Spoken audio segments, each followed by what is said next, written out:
Hello everyone, welcome to our channel learn with me. आज हम सीखेंगे स्क्वायर रूट निकालना। स्क्वायर रूट हम कैसे निकालते हैं, तो स्क्वायर रूट हम निकालना आज सीखेंगे। क्योंकि कोई भी सम हम करते हैं ना, तो हमें स्क्वायर रूट की ज़रूरत पड़ती है और कुछ लोग उसे बेसिक तरीके से करते हैं। बेसिक तरीके से करने से वो क्वेश्चन जो है बहुत लेंथी हो जाता है, इसलिए हम इसका क्या सीखेंगे, ट्रिक सीखेंगे स्क्वायर रूट की। तो जैसे स्क्वायर रूट का मतलब क्या होता है, जैसे 2 का स्क्वायर हम करते हैं, 2 की स्क्वायर का मतलब क्या होता है, जो डिजिट का स्क्वायर रूट हमें निकालना होता है उसी डिजिट को आपस में 2 बार मल्टीप्लाई करना। जैसे 2 का स्क्वायर हमें निकालना है तो 2 × 2, तो इसका आंसर आ जाएगा 4।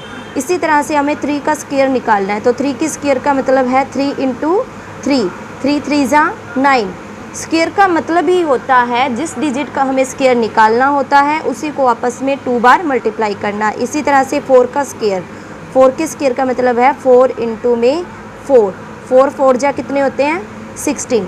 इसी तरह से हमें अगर बड़े डिजिट का स्क्वायर निकालना पड़ जाए तो वो थोड़ा हमारे लिए लेंथी हो जाता है, उसके लिए हम आज एक ट्रिक सीखेंगे। जैसे कि हमें 12 का स्क्वायर निकालना है। 12 का स्क्वायर निकालने के लिए कुछ नहीं करना, हमें 3 सेक्शन बना लेने हैं बस। फर्स्ट स्टेप में आपने क्या करना है, फर्स्ट डिजिट का स्क्वायर कर दो।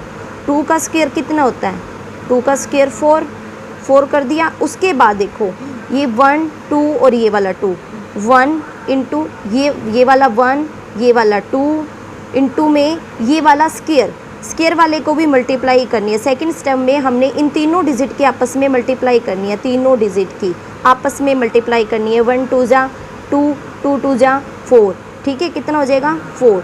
अब लास्ट वाली डिजिट हमारी 1 थी ना, 12 का स्क्वायर निकालना था, ठीक है, ये 12 का स्क्वायर निकालना था तो 1 थी। 1 का स्क्वायर कितना होता है, 1 का स्क्वायर भी हमारा 1 होता है। ये आ गया हमारा 12 का स्क्वायर, यानी 12 का स्क्वायर को हम क्या लिख सकते हैं 144, ये हमारा आंसर आ गया। इसी तरह से हम नेक्स्ट देखते हैं 13 का स्क्वायर निकालना। 13 के स्क्वायर के लिए भी हम क्या करेंगे, 3 सेक्शन कर लेंगे, ठीक है, 3 सेक्शन। फर्स्ट डिजिट की मल्टीप्लाई, फर्स्ट डिजिट का स्क्वायर, फर्स्ट डिजिट हमारा 3 है, 3 का स्क्वायर यानी कि 9, यहाँ लिख देंगे हम 9। अब तीनों डिजिट की मल्टीप्लाई यानी 1 × ये वाला 3 इंटू में ये स्क्वायर वाली डिजिट, इन तीनों की मल्टीप्लाई। 3 1 × 3, 3 2 × 6। अब लास्ट वाला डिजिट 1, 1 का स्क्वायर कितना होता है 1। देखो 3 स्टेप में ये क्वेश्चन हो जाता है। फर्स्ट स्टेप क्या है, फर्स्ट स्टेप में फर्स्ट वाले का स्क्वायर, ठीक है, फिर तीनों डिजिट की मल्टीप्लाई, और थर्ड स्टेप में क्या है 1 का लास्ट वाले का स्क्वायर, ठीक है। इसी तरह से हम जो है थोड़े से बड़ी कैरी वाले क्वेश्चन लेके चलते हैं, ठीक है, जिनमें लास्ट में 2 डिजिट आ जाते हैं। जैसे 13 का स्क्वायर निकाला था, यहाँ पर 3 सेक्शन लिए थे, 3 का स्क्वायर किया तो 9 ही आ गया। कई बार यहाँ पर 25 आ जाए, 39 आ जाए, 29 आ जाए, तो इस 2 का क्या करना होता है, ऐसे वाले क्वेश्चन लेके हम चलते हैं। जैसे कि हमें निकालना है 25 का स्क्वायर, सेम 3 सेक्शन बना लो। 5 का स्क्वायर कितना होता है, 5 का स्क्वायर हमारा 25 होता है, ठीक है। 25 का 5 तो यहाँ लिख देंगे, ठीक है, ये बच गया 2 को यहाँ कैरी रख लेंगे, 2 को यहाँ कैरी रख लेंगे। बाकी सारा ही सेम वैसे ही करना है। 3 डिजिट की मल्टीप्लाई 2 5 × 2, इन 3 डिजिट की मल्टीप्लाई हम करते हैं ये और ये वाले का, तो 2 5 × 10 और 10 2 × 20।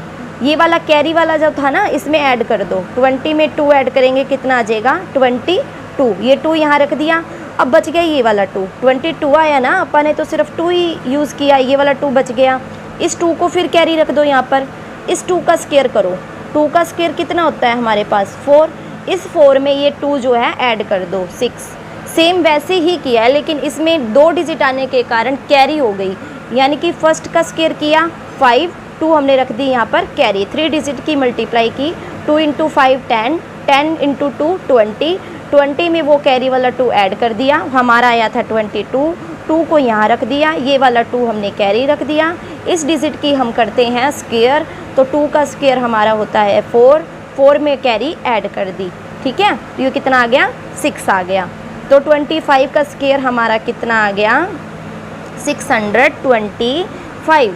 इसी तरह से आप किसी भी स्क्वायर का निकाल सकते हैं। जैसे कि मैं 96 का लेके चलूँ, 96 का स्क्वायर लेके चलूँ तो 96 के लिए भी आप 3 सेक्शन